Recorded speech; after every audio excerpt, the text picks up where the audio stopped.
1,000 years ago, the tranquil realms were suddenly swallowed by a sea of relentless demonic fire. This catastrophic event was known only as the Crimson Calamity, an entity of pure, unadulterated wrath. Forests burned to ash, oceans boiled away, and the heavens themselves wept under a suffocating red sky. To save the world from total annihilation, the ancient grandmasters of the Heavenly Sword Sect gathered. They sacrificed their very souls, forging a massive barrier of holy ice to seal the demon away. The calamity was chained in the abyss, but the ancient grandmasters left behind a chilling prophecy. The seal was not permanent. One day, the demonic entity would be reborn into a mortal vessel.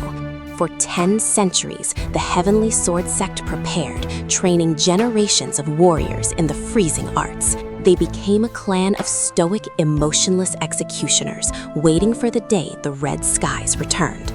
The burden of this prophecy fell heavily onto the shoulders of one exceptional, silver-haired prodigy. His name was Shen Wei, the first disciple, and the most lethal weapon the sect had ever forged. He lived strictly by the blade, his heart frozen over, fully prepared to slaughter the prophesied demon.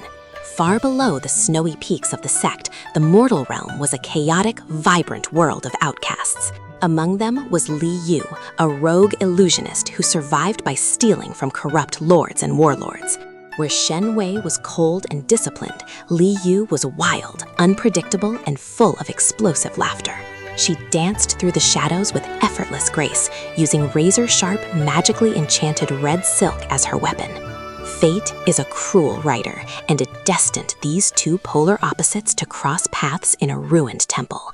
Shen Wei was tracking a dark spiritual anomaly, his icy blue sword drawn and ready to strike. Li Yu was simply looking for ancient treasure, completely oblivious to the spiritual danger lurking in the shadows. As they stepped into the main hall simultaneously, their eyes met across the crumbling stone courtyard.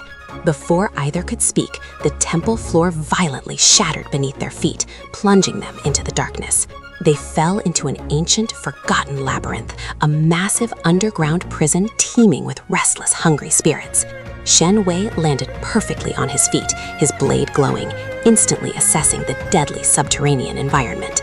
Li Yu crashed into a pile of rubble, complaining loudly about the dust ruining her favorite red outfit. Shen Wei demanded absolute silence, warning her that the labyrinth spirits were drawn to sound and emotion.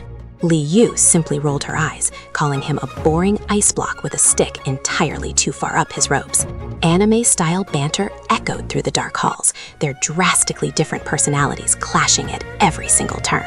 He criticized her sloppy footwork. She mocked his absurdly formal posture and overly dramatic vocabulary.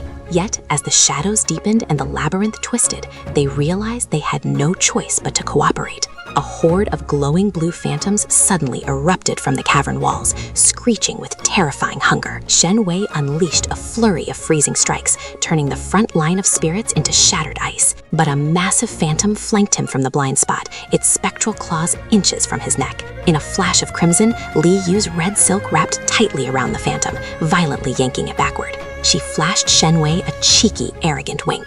"You owe me for that one, Ice Block."